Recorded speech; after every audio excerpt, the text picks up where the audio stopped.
Hello and welcome to another video. I'm Dcash Gaming, and today we're gonna be, you can read the title, NASCAR. We're gonna be reviewing the NASCAR Auto Club Race Weekend.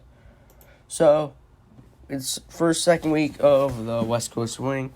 Next they're doing the ISM. So we're gonna start off with my favorite paint scheme winners. Okay, this one, not bad. I like the clean look right here. Going to the 3. Looks pretty interesting. It's different. I've never really seen a car like this. Yeah, I like it. Kyle Busch. Right? Yep. Kyle Busch. I like all his paint schemes personally. They all look pretty good. With the interstate batteries, the little lightning bolts. It looked a lot better. Like, this graphic isn't as good as it was on the track. But, it caught my eye a lot. This one, I like the little fade here into the 20. The potato salad here. That caught my eye as well, actually. That's what I first noticed. Which that's what it's supposed to do. It's supposed to pop to your eye. But it's not supposed to be busy.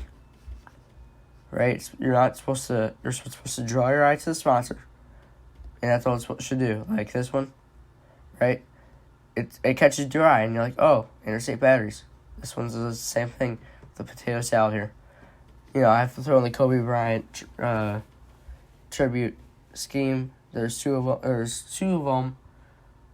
Blaney's, which was pretty good, and this one I threw in here because it was I liked it.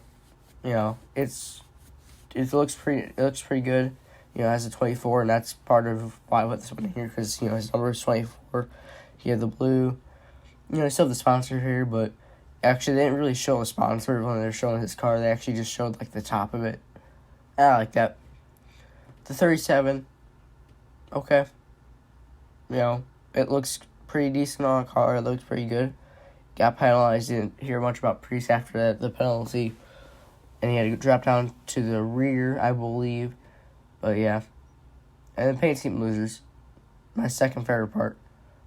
This one. Black on black. There's a little bit right here, but not really enough. And, the sponsor, you can't read that. It doesn't really pop like it should. But, yeah. The 4 car. I'm fine with the normal blue or black Busch car, but with the silver here. The silver. What's that all about? Just have the normal car. I don't like this. The 8, first he didn't go in second. That's the first thing. And also, I don't like all these little it's this one's busy. It has all these little fragments and pieces here. And yeah, I don't really like that. The 15, again, this is way too busy for my liking. I don't quite know what this is. I assume this might be a children's charity or a hospital or something. But, maybe Children's Hospital of California. I don't know. But it's busy. I didn't even see his car on TV. So, that's all I have to say about that. The 42. I like Bubba Wallace's McDonald's paint scheme. This one, it pops, but the McDonald's logo is in a bad spot. I think the Cratwood Bank here, maybe they could move that up here. The yellow 42. Come on, man. Come on, guys. You can't be doing this. The 98, Chase Briscoe's. I put him in last week as a loser for the paint scheme. This one, it's busy. It's not drawing your eye in this little square box here. It's drawing your eye here. And that's not what it's intended to do. If you really want to do that, then just run a black car and go on through it. Because no one's going to be looking at this if all they see is this. That's my thoughts. And the 44, I threw this one in last minute. That's why kind of out of order. It's not terrible, but this little thing here, Again, it pops, but I just don't like this little notch here. It really bothers me because it doesn't really go with anything else in that area except like up here. But alright, so let's go to the truck series news. Kyle Busch Brownie.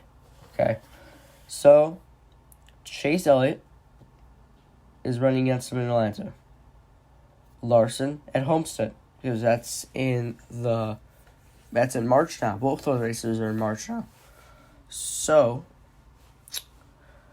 I don't see a way how Kyle Busch can get out of this with his $100,000. Although I was reading that Twitter feed, and if he does, he gets the $100,000 to his charity. Okay, but like, I don't know. I think what's going to end up happening is he's going to get wrecked, and I don't like seeing a lot of wrecks like that, especially if it's because they just want the $100,000. Like, you can't be doing that, especially up in the Cup Series, because that's where everyone wants to be. You get up to the Cup Series. Kyle Busch, he will remember that, and he will go after you. That's all I have to say about that. The Xfinity Series race. Okay, I liked it. There's a lot of good battles around the track. Actually, for both races, there's a lot of really good, hard-fought battles because track positions everything after the first few laps. Okay, so third stage starts, and all I have to say, the old saying, cautions breed cautions, played into effect here. There was definitely a lot of cautions. I think it was like 4 or 5 or maybe 6. I think it was 5 cautions, and right back to back to back to back to back. Like, we ran half a lap, caution. And it was like 3 laps, caution. It was like that. Okay. Harrison Burn, first Xfinity win, JGR. First Xfinity win in general, actually. And some people took this as a little, with a little bit of interestingness here.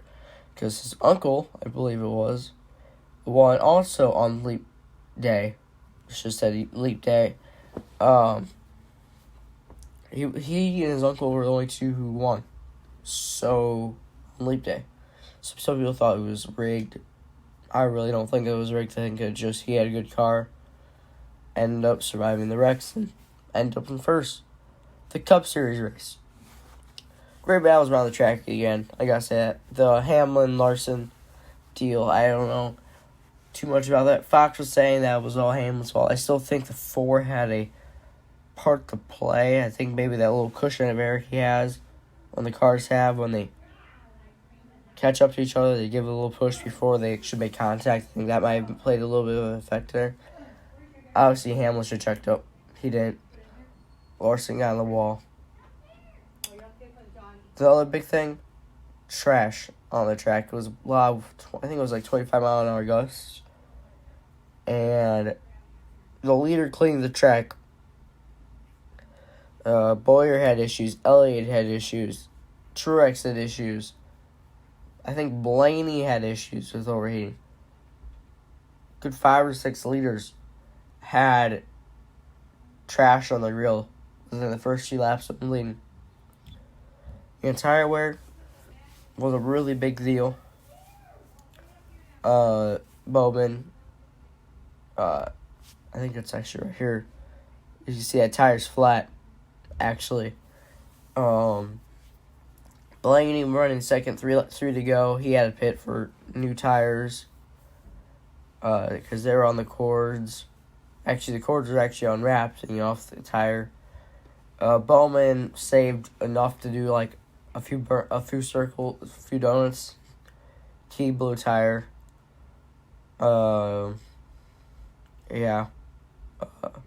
Boyer had his own issue with the tires, but that was different. I think a lug nut hit the tire and punctured it.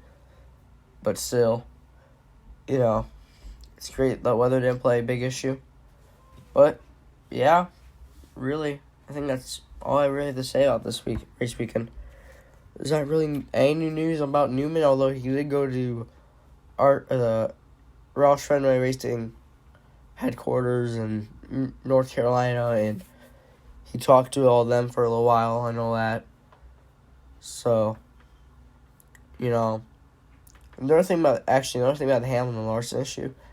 Hamlin and Larson go fishing when they're away on the track weekends. They go fishing with each other. So I don't know, but yeah. Other than that, I think that's all I really have to say. So thank you all for watching. Until next time, you all have a good one.